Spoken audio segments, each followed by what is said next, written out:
Dear students, higher mathematics की इस video lecture series में आप सभी का स्वागत है। तो कुछ स्टूडेंट्स से कमेंट्स किया था कि सर एग्जाम्पल नंबर 6 तथा जो एग्जाम्पल नंबर 9 है इसमें कुछ डिफरेंट टाइप से जो मेथड है वो यूज़ में लिया गया।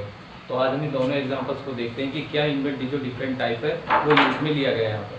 ठीक है, तो हम पहले बात करते हैं एग्जाम्पल नंबर 9 की, उसके बाद बात करते हैं एग्जाम्पल नंबर 6 की। यहाँ तो सबसे पहले बात करते हैं एग्जाम्पल नंबर 9 की। तो यहाँ पर आपको देखो जो टी साथ में और दिया गया है यहाँ पर। अब तक हमने जितने भी उससे पहले के जो क्वेश्चंस किए उनमें कहीं पर भी हमें जो इंडिपेंडेंट जो वेरिएबल है जो टी है वो हमें दिया नहीं गया था यहाँ पर। तो इसको किस तरीके से आप हटाओगे या ये किस तरीके से होना चाहिए ताकि हमारा जो क्वेश्चन है वो इसी गोइंग में हो जाए यहाँ पर। ठीक है, तो उस चीज को हम यहाँ पर अलग अलग क्वेश्चन में अलग अलग तरीके से समझेंगे। प्रेजेंट में हमारे पास दो ऐसे क्वेश्चन है जो कि अलग अलग तरीके से किए गए यहाँ पर, क्योंकि इनका जो मेथड है वो इनसे जल्दी हो जाता है यहाँ पर ऐसा करने से। ठीक है, तो हमारे पास एक क्वेश्चन ये है और एक क्वेश्चन ये है। तो सबसे पहले इस क्वेश्चन की बात करें यहाँ पर, तो यदि यहाँ पर केवल क्वेश्चन इस प्रकार से होता कि T D x upon D T यहाँ पर वाई नहीं होता, तब तक तो आपका जो इससे पहले की हमने जितनी जो एक्सरसाइज पढ़ी थी उसके अकॉर्डिंग एक मेथड से ये हो जाता। लेकिन यहाँ पर एक अनदर वेरिएबल और आ गया वाई, तो या तो वाई को आप वही पुराने वाले मेथड से जो कि हमने जो प्रतीकात्मक विधि पढ़ी थी या तो आप उससे उसे हटाओ वहां पर, लेकिन वो विधि हम यहाँ पर यूज में नहीं ले सकते। क्यों नहीं ले सकते?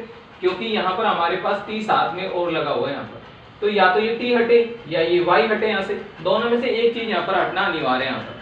तो क्यों ना हम इसका एक बार डिफरेंशिएट कर ले, फिर हमें यदि यहाँ पर यदि ये y dy अपॉन dt यदि हमें मिल जाएगा तो यहाँ से इसको रिप्लेस कर देंगे और जो पद वो मिलेगा वो किसके पदों में मिलेगा? x के पदों में। तो यहाँ पर भी x, यहाँ पर भी x, यानी पूरी जो फर्स्ट पार्ट है वो कंप्लीटली किस में हो जाएगा? x में कन्वर्ट हो जाएगा। और x में तथा t में यदि प्रॉपर हमें एक इक्वेशन प्राप्त हो जाती है जिसको हम कहते हैं अवकल समीकरण, यदि वो हमें प्राप्त हो जाती है तो पिछली जो एक्सरसाइज हमने पढ़ी है उनमें से किसी न किसी मेथड से वो इजी वे में हमसे हल हो जाएगी वहां पर। तो हमारी दिक्कत क्या है? या तो ये y हटे या यहाँ से ये t हटे।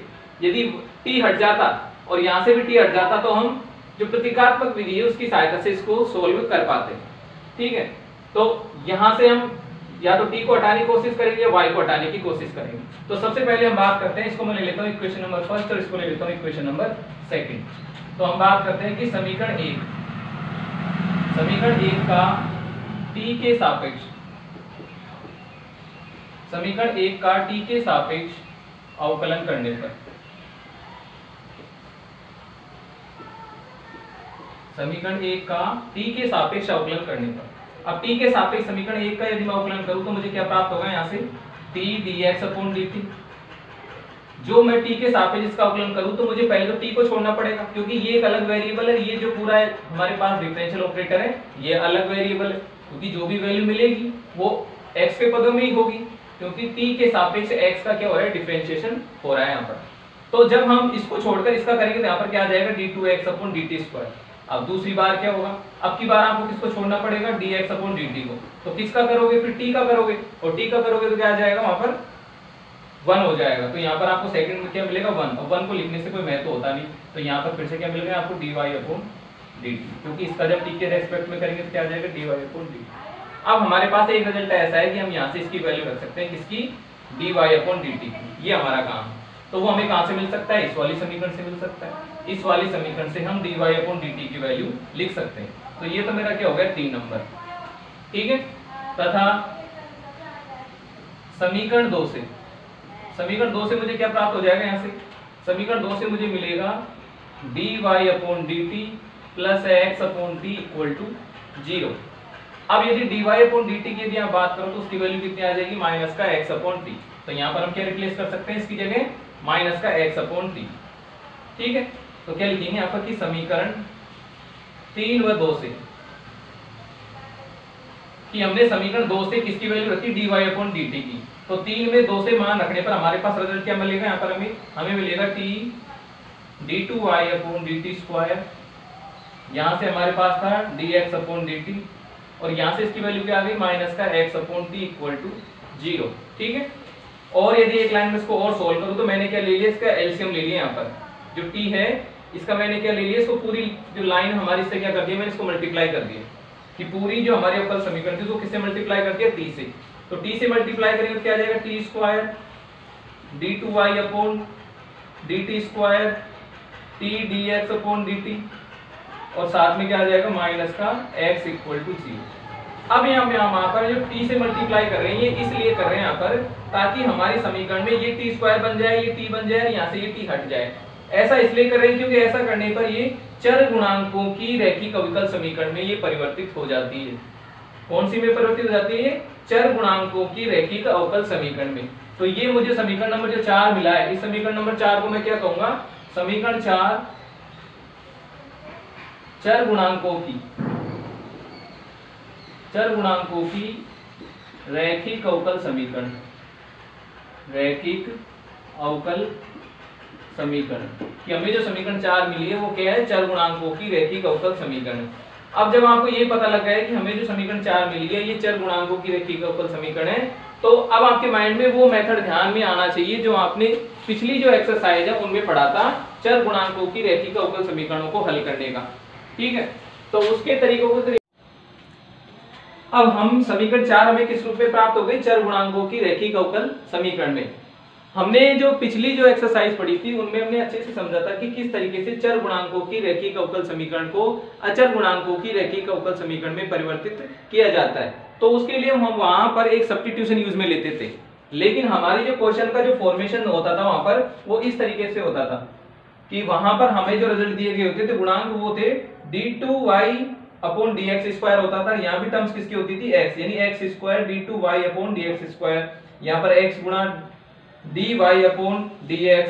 ठीक है, इस तरीके से हमारा क्वेश्चन होता था वहां पर। लेकिन अब की बार हमारा इंडिपेंडेंट वेरिएबल कौन है? t।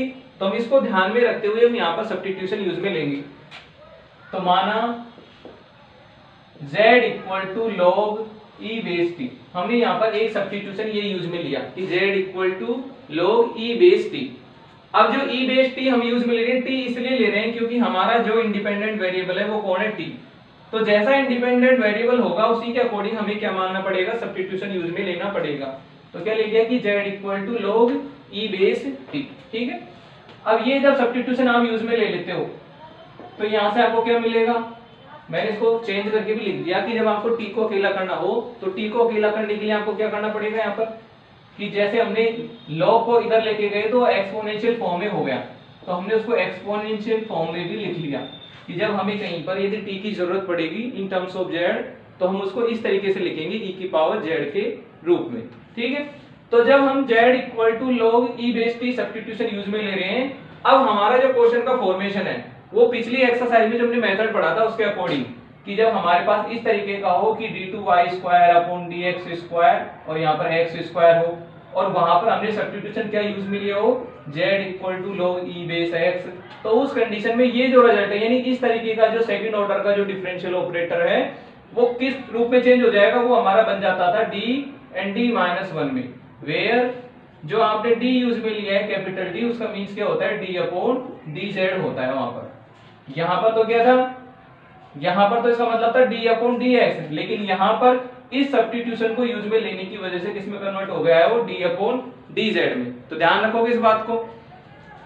तो हमारा इस सब्स्टिट्यूशन को यूज में लेने पर हमारा जो क्वेश्चन है अब किस रूप में कन्वर्ट हो जाएगा? पहला पद किस रूप में हो जाएगा? d माइनस 1 में। ठीक है, दूसरा पद में फर्स्ट ऑर्डर का है तो सिर्फ सिंगल d आएगा, तो क्या आ गया? d। उससे और आगे गए तो कुछ भी नहीं है, माइनस एक्स है तो माइनस एक्स की जगह क्या आ जाएगा? 1, क्योंकि हमने सभी में से x को कहां ले लिया? बाहर ले लिया। अब x बाहर ही कॉमन नहीं आ रहा, कॉमन ना नहीं आ रहा, इसका मतलब हमने बंटन नियम से ऐसा लिया है कि जो डिफरेंशियल ऑपरेटर होते हैं वो बंटन नियम का पालन करते हैं। ठीक है, तो जो x है वो सभी डिफरेंशियल ऑपरेटर्स पर जब दोबारा से अप्लाई होगा तो बंटन नियम के अंतर्गत वो सभी के यहाँ अप्लाई होगा, यहाँ, क्योंकि हमने इसको राइट हैंड साइड में लिया है, इस x को हम लेफ्ट हैंड साइड में यानी कॉमन वाला जो नियम है वो हम यहाँ पर नहीं लगा सकते। ठीक है, तो इस वजह से हमने इसको कहा लिया है, x को राइट हैंड साइड में लिया है। हो गया ऐसा, बराबर में क्या है? 0, तो क्या ले लिया? 0 यहाँ पर। ठीक है, अब देखिए आगे हम बात करें यहाँ पर, तो हम इसको सोल्व करें तो हमारे पास आ जाएगा d square minus d plus d minus 1 x equal to 0। d से d कैंसिल, तो यहाँ से क्या आ गया? d square minus 1 x equal to 0।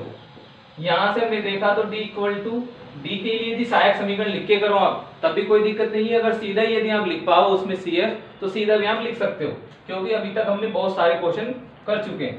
तो मैं एक बार सहायक समीकरण लिख के करता हूँ इसको। सहायक समीकरण, तो सहायक समीकरण लिख के करेंगे तो सहायक समीकरण इसकी क्या बनने वाली है, m² - 1 = 0। m को यदि मैं अकेला करूं तो m = ±1।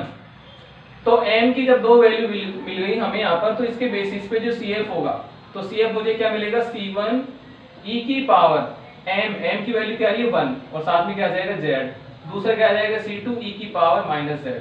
तो मुझे CF क्या मिल गया, C1 e की power z plus C2 e की पावर -z, जो कि हमारे क्वेश्चन के रिक्वायरमेंट के हिसाब से सही नहीं है, क्योंकि हमारे क्वेश्चन में कहीं पर भी इसके जो बनने वाले जो आंसर्स होंगे उनमें कहीं पर भी z नहीं आना चाहिए।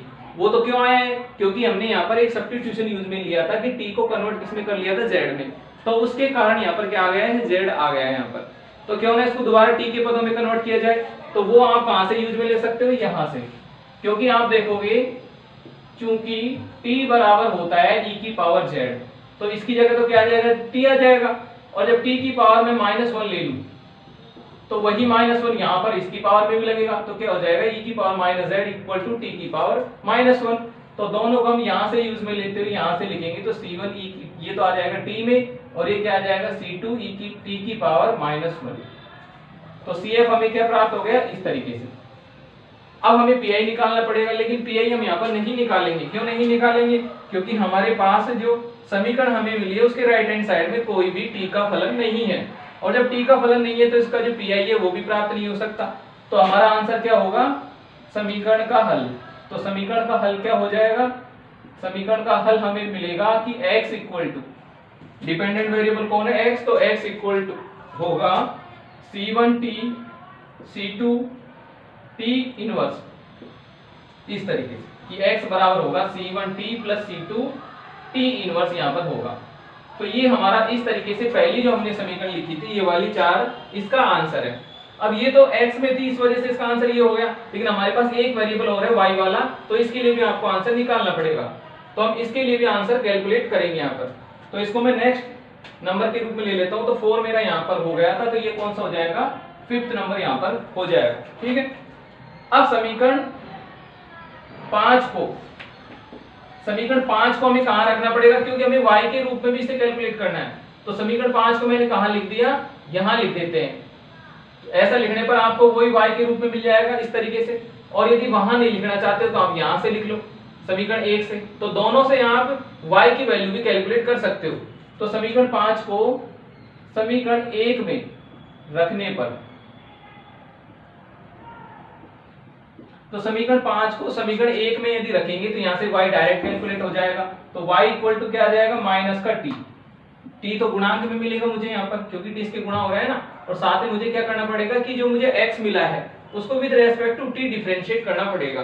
तो इसको with respect to t differentiate करूंगा तो क्या आ जाएगा, C1 ये हो जाएगा 1, C2 ये क्या हो जाएगा t की पावर -2 हो जाएगा। एक तो पहले से था, लेकिन डिफरेंशिएट करने से, क्योंकि आप जानते हो कि t इनवर्स को यदि मैं डिफरेंशिएट करूं तो आप जानते हो कि जो पावर होती है वो आगे आ जाती है, और t की पावर माइनस तो 1 तो पहले से थी, एक माइनस और हो गया डिफरेंशिएट करने से, तो माइनस का 1 अपॉन क्या आ गया t²। तो ये हमारा इसी क्या होगी, आंसर होगी। तो मुझे क्या मिल गया, एक तो C1 1 हो गया, ये क्या हो गया C2 t की पावर -2 मुझे प्राप्त हो गया।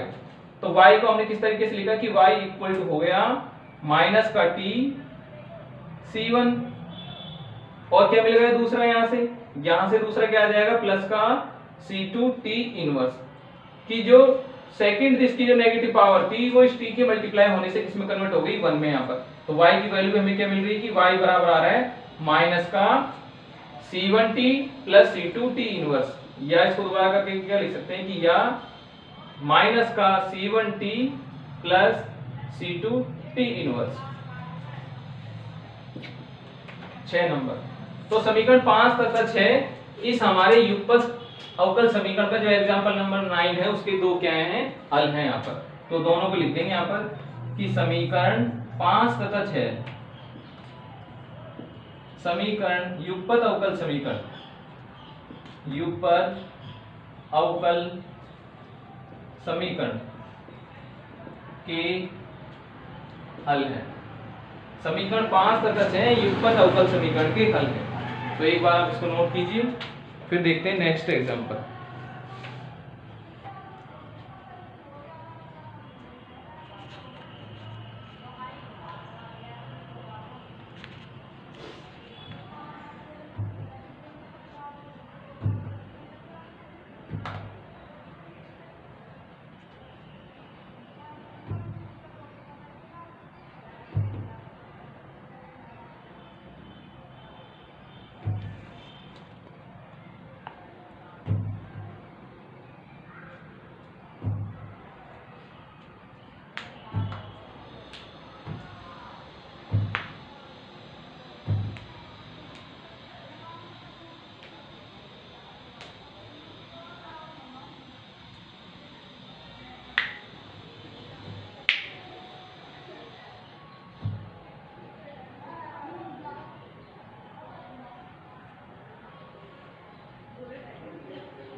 अब देखिए नेक्स्ट एग्जांपल 6 वाले में देखिए,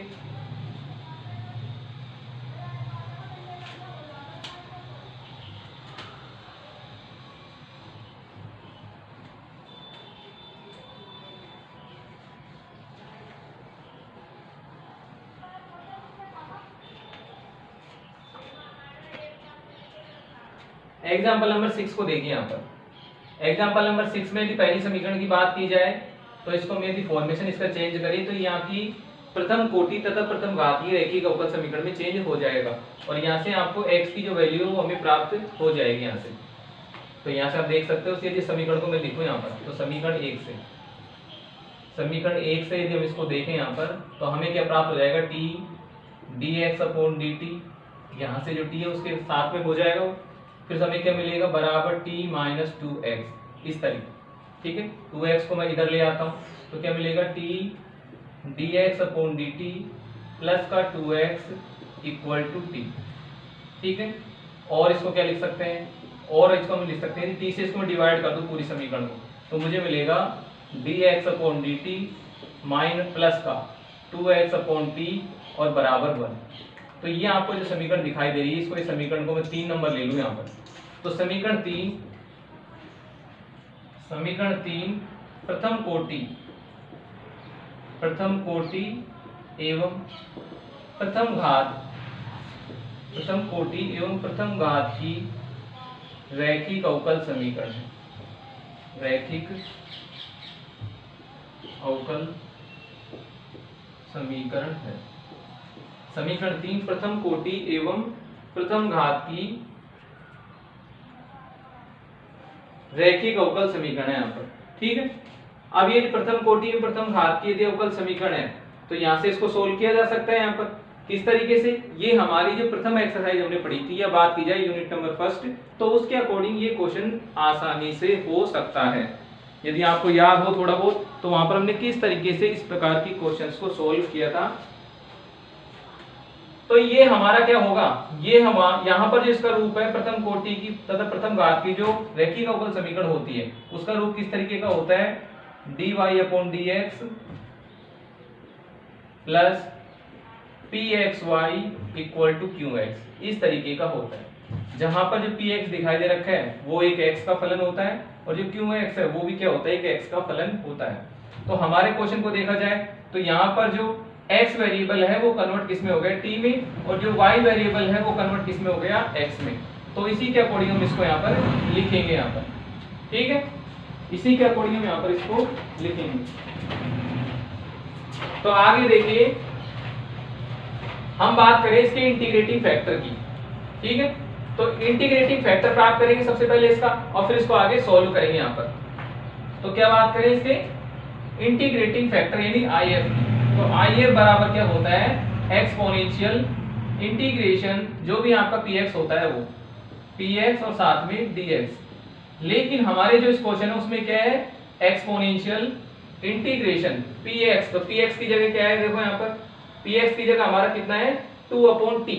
तो हम यहाँ पर क्या लिखेंगे 2 अपॉन t और साथ में क्या आ जाएगा dt। यानी जैसे क्वेश्चन में आपको चीजें मिलती हैं उन्हीं चीजों को हम यहाँ पर रखेंगे यहाँ पर।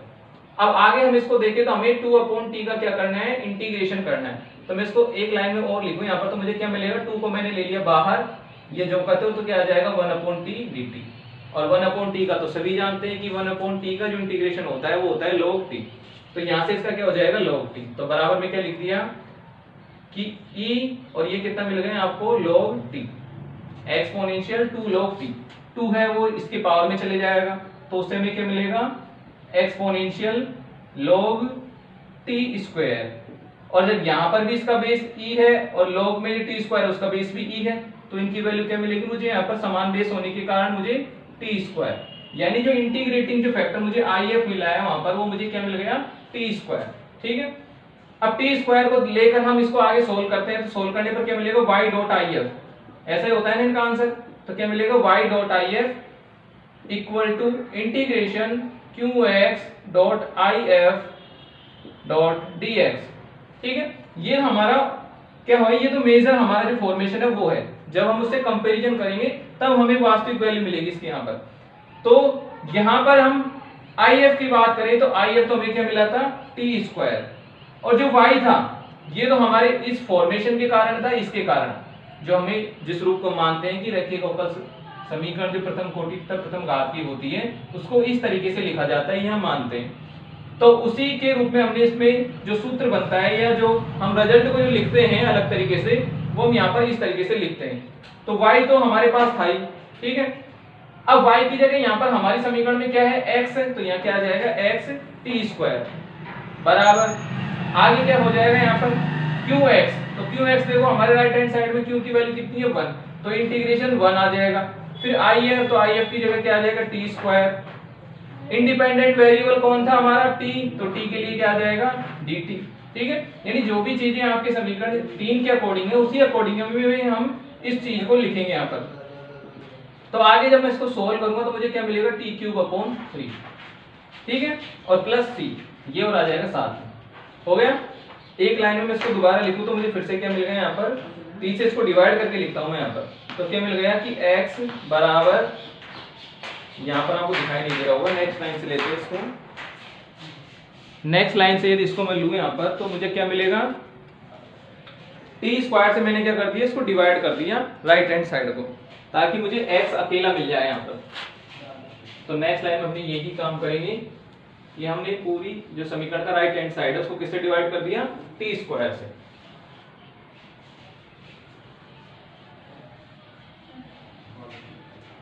तो t स्क्वायर से डिवाइड किया तो क्या हो जाएगा, ये implies x equal to t³ था वो क्या बन जाएगा t/3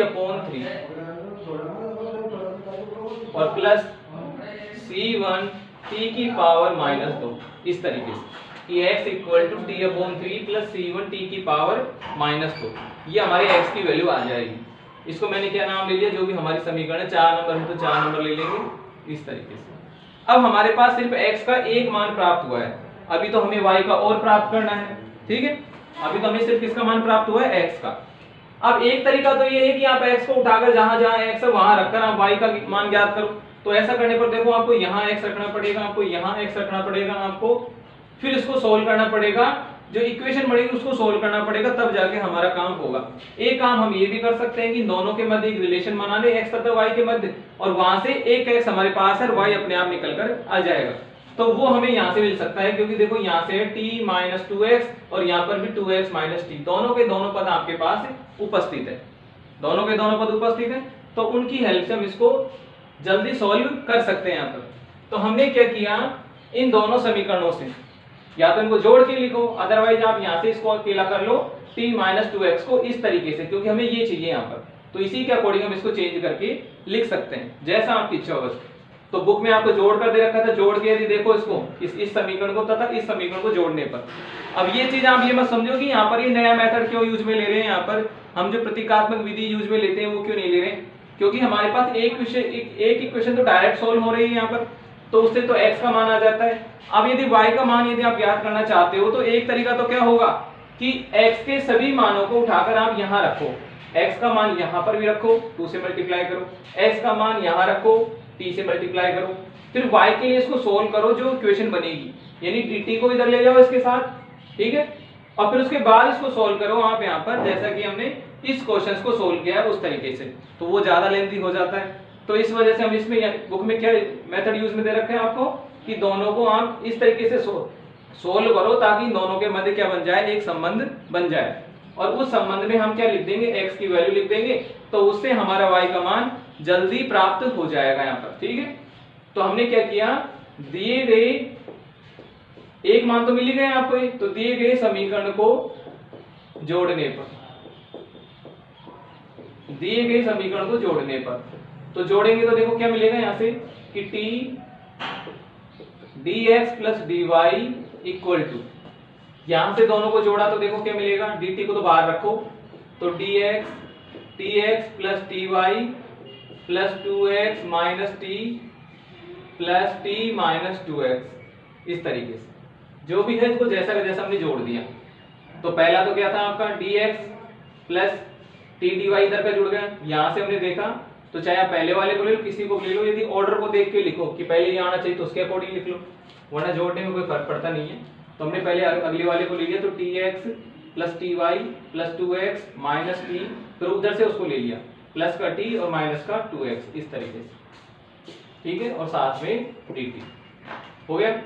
अब यहाँ से देखो 2x से ये चले गया, इस t से ये चले गया, तो ऐसा करने पर हमें यहाँ पर सिर्फ कितना मिला, यहाँ से तो आ जाएगा t dx प्लस dy, और यहां से क्या आ जाएगा, t कॉमन लेने पर x plus y dt। x plus y t के साथ कोई रिलेशन नहीं रखते क्योंकि ये एक अलग वेरिएबल है और x प्लस y एक अलग वेरिएबल है, तो हम यहाँ से क्या लेंगे कि जो वेरिएबल यहाँ है उनको यहाँ ले जाते हैं, जो वेरिएबल यहाँ है उनको यहाँ ले जाते हैं, t से ये t भी हट जाता है। तो यहाँ से देखा हमने तो क्या प्राप्त हो गया कि dx plus dy equal to, नीचे क्या आ गया यहाँ से x प्लस वाई, जो ये वाला था वो यहाँ आ गया, बराबर में कितना है dt, इस तरीके से, ठीक है। अब हमें इसको सोल्व करना है, यहाँ पर ये आपकी समीकरण नंबर 5, इसे सोल्व करना है। तो इसे सोल्व करने के लिए आप जानते हो कि यदि आप इसको कंसीडर करो कि हम मान लेते हैं कि माना जो भी है हमारे पास कि माना x plus y equal to क्या मान लेते हैं t, ये इसको t हमारे पास पहले से, तो इसको z मान लेते हैं यहाँ पर कि माना x plus y equal to z। तो आप जानते हो जब इसको डिफरेंशिएट करोगे आप तो क्या आ जाएगा, dx upon dt plus dy upon dt equal to क्या आ जाएगा, dz, इसी तरीके से आ जाएगा। तो यहाँ पर भी हमारे पास वही रिजल्ट है यहाँ पर जो करते हो कि आप चाहे इसको पहले से कुछ मान कर सोल्व कर लो, चाहे आप इसको इंटीग्रेट करोगे, तो इंटीग्रेट करने पर आप देखोगे कि ये x प्लस वाई को डिफरेंशिएट करने पर ये आ रहा है यहाँ पर, किसको, log x प्लस वाई को डिफरेंशिएट करने पर हमें ये प्राप्त हो रहा है, x प्लस वाई नीचे आ जाता है और ऊपर हमें क्या मिल जाएंगे, dx प्लस dy। नहीं समझ में आई आपको बात, यहां से देखो इधर से कि यदि हमारे पास इस तरीके का रिजल्ट होता कि 1 अपॉन x प्लस वाई, ठीक है, और आपको डिफरेंशिएट करना था किसको, इसको विद रेस्पेक्ट टू t आपको इसको डिफरेंशिएट करना था, ठीक है। तो हमारे पास ये पूरा का पूरा एक वेरिएबल है, सॉरी यहाँ पर ये नहीं आएगा, क्या आएगा, log x प्लस वाई, कि हमें किसको डिफरेंशिएट करना है, log x प्लस वाई को डिफरेंशिएट करना है। तो करोगे तो क्या आ जाएगा कि log का सभी जानते हैं कि log का कितना हो जाता है, 1 अपॉन जो भी आपका फंक्शन है वो नीचे आ जाता है कि 1 अपॉन जो भी है फंक्शन। फिर आपने देखा x भी है तो x का डिफरेंशिएशन क्या हो जाएगा, dx, y भी है, y का क्या हो जाएगा, dy, साथ में dt भी आएगा दोनों में, लेकिन उस dt को हम साथ इधर को ले जाएंगे तो किसमें कन्वर्ट हो जाएगा, वो इस तरीके से। यानी जो समीकरण आपको यहाँ लिखी गई है वो वास्तव में इस function log x plus y का with respect to t differentiation करने पर प्राप्त हो रहा है यहाँ पर। तो इसी समीकरण को हम कैसे लिख सकते हैं, समीकरण 5 को या करके, या d अपॉन dt क्या आ जाएगा, log x प्लस वाई, ठीक है, बराबर में क्या आ जाएगा यहाँ पर 1, इस तरीके से हमने क्या लिखा है इसको, इस तरीके से। तो यहां से यदि मैं इसको इंटीग्रेट करूं तो मुझे क्या मिलेगा यहाँ पर, विद रेस्पेक्ट टू t यदि इसको मैं इंटीग्रेट करूं तो आप जानते हैं कि विद रेस्पेक्ट टू t यहाँ पर डिफरेंशिएशन हो रहा है, तो जब विद रेस्पेक्ट टू t इसका इंटीग्रेशन करेंगे तो ये तो यहाँ से हट जाएगा, क्या मिलेगा, log x प्लस वाई मुझे यहाँ पर प्राप्त हो जाएगा, बराबर में कितना प्राप्त हो जाएगा, t, ठीक है। अभी भी हमारा जो रिलेशन है वो x तथा y में जो पर्टिकुलर जो रिलेशन है वो हमें नहीं मिला, क्योंकि अभी भी लॉग के अंतर्गत है, लॉग के अंतर्गत जाके आप y को वहां से अकेला नहीं कर सकते। तो हमने क्या किया, लॉग को यहाँ से हटाया, तो लॉग को हटाया तो हमने क्या लिखा कि x plus y equal to e की पावर t हो जाएगा, लॉग इधर जाएगा तो एक्सपोनेंशियल में कन्वर्ट हो जाएगा। अब यहाँ से हमारे पास जो संबंध है वो बिल्कुल कंप्लीटली हमारे पास क्या है, चाहे आप यहाँ पर एक जो कांस्टेंट वैल्यू है वो भी हम यहाँ पर यूज में ले सकते हैं इस तरीके से। तो क्या लिख दिया, e की पावर t इस तरीके से, ठीक है। यहाँ पर साथ में क्या ले लिया हमने, चाहे आप इसको इस तरीके से लिख सकते हो log c1 के रूप में, ताकि जैसे हम इसका वो वैल्यू यदि यहाँ से लेते हैं, क्योंकि जो कांस्टेंट होता है उसको आप किसी भी रूप में ले सकते हो, चाहे आप उसको log के रूप में ले लो, उससे कोई फर्क नहीं पड़ेगा, क्योंकि हमारे जो कांस्टेंट है उसकी वैल्यू हमें कोई जानकारी में नहीं है, वो डिपेंड करता है प्रतिबंधों पर। तो प्रतिबंध हमारे पास है नहीं, तो हमने इसको क्वेश्चन को ज्यादा इजी बनाने के लिए कांस्टेंट को भी किस रूप में ले लिया, log c के रूप में ले लिया। तो जब हम इसका लेंगे यहाँ पर इस तरीके से, क्या log को यदि इधर लाएंगे तो ये किस में कन्वर्ट हो जाएगा, t प्लस log c में, इस तरीके से कन्वर्ट हो जाएगा। और यदि इस तरीके से ये कन्वर्ट हो जाएगा तो हमारे पास क्या मिलेगा कि e की पावर t, और ये जानते हैं कि ये भी e बेस पे है और ये भी e बेस पे है, तो यहाँ से दोनों के e जो बेस है वो समान होने के कारण हमें क्या मिलेगा, c e की पावर t हमें प्राप्त हो जाएगा। यानी x प्लस वाई बराबर क्या हो जाएगा, c e की पावर t हमें प्राप्त हो जाएगा 6 नंबर। हो गया। अब हमारे पास x तथा y में एक स्पष्ट रिलेशन है यहाँ पर, क्योंकि यहाँ से आप x की वैल्यू रखोगे तो आपको y प्राप्त हो जाएगा, यदि y की रखोगे तो आपको x प्राप्त हो जाएगा। तो समीकरण 6 क्या है, एक स्पष्ट रिलेशन है x तथा y में, तो इसकी हेल्प से आप इसको कैलकुलेट कर सकते हो, किसको, y को। तो y को कैलकुलेट करने के लिए हमने क्या लिखा कि y equal to c e की पावर t, और जो x था वो इधर आके किसका हो गया, माइनस का, और जब माइनस का हो गया तो यहाँ पर इसकी वैल्यू भी क्या आ जाएगी, नेगेटिव की। तो नेगेटिव का t/3 प्लस c1, ये भी नेगेटिव का होगा, माइनस का c1 t की पावर -2, इस तरीके से। तो ये हमारे पास क्या होगा, इस समीकरण का क्या होगा, दूसरा आंसर होगा कि y थोड़ा अरेंज करें तो c e की power t minus c1 e की पावर t की पावर t की पावर -2 माइनस t/3। तो ये हमारे पास जो युगपत अवकल समीकरण है उसका दूसरा आंसर है। ठीक है, मैं फिर से कह रहा हूं आपसे यहाँ से कि चाहे आप इस तरीके से करो बुक वाले से, चाहे आप पुराने वाले मेथड से करो, लेकिन हमारी जो पहली समीकरण है वो बिना किसी वेरिएबल को हटाए हुई, क्योंकि इसमें सिर्फ एक ही वेरिएबल है, एक तो t है और एक x है। x एक डिपेंडेंट वेरिएबल है और t एक इंडिपेंडेंट वेरिएबल है। तो यदि हम यहाँ से यदि हम आंसर प्राप्त करना चाहते हैं तो यहाँ पर हमें किसी भी वेरिएबल को एलिमिनेट नहीं करना पड़ेगा, क्योंकि वो तो दो वेरिएबल के मध्य रिलेशन है। और जो अवकल समीकरण होती हैं प्राइमरी लेवल की, वो सभी किसमें होती है, 2 वेरिएबल्स में होती है, जहां पर एक तो होता है डिपेंडेंट, एक क्या होता है, इंडिपेंडेंट। तो ये तो डायरेक्ट सोल्व हो रही थी, लेकिन हमें y की वैल्यू और कैलकुलेट करनी थी। तो आप चाहे इससे x का मान निकालकर इसमें रखकर उसको उस तरीके से सोल्व करो सिंपल कैलकुलेशन के द्वारा, अदरवाइज आप इससे यहाँ से t माइनस जो 2x है उसकी वैल्यू को सब्स्टिट्यूट रखकर एक रिलेशन फाइंड आउट कर सकते हो इस तरीके से, जहां पर आपको इजी वे में y की वैल्यू प्राप्त हो जाएगी। तो दोनों तरीके से क्वेश्चन कर सकते हो, कोई दिक्कत नहीं है यहाँ पर। तो जो भी आपको ठीक लगे उसी तरीके से इसे कीजिए। ठीक है, तो सभी को धन्यवाद। अब नेक्स्ट वीडियो में आपके जो आगे के क्वेश्चन है अनसोल्ड, उनको हम और पढ़ाएंगे वहाँ पर। ठीक है, धन्यवाद।